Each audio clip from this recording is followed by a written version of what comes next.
पण तुमची स्वराज्याला गरज आहे. एवढं खिंडीत आपण कधीच नव्हतो सापडलो. आज इथं परिस्थिती पहार हाताबाहेर गेली. आबासाहेबांनी जेव्हा रायरेश्वरावर स्वतःच्या रक्ताचा अभिषेक घातला होता, ते मुठभर मावळे घेऊन, तेव्हा तरी परिस्थिती कुठे आपल्या पाठीशी होती. परिस्थिती ही कायम मराठ्यांच्या विरोधातच उभी आहे. तरी त्या परिस्थितीच्या कंबरड्यात आपण लाथ घालायचीच. 2-2 वर्ष पाऊस नाही पडला तरी थंडीच्या दवावर ज्वारी बाजरी काढणारी जात आहे आपली.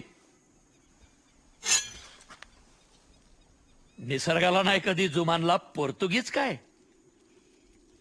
परिस्थिती जेवढी बिकट, मराठा तेवढाच तिखट.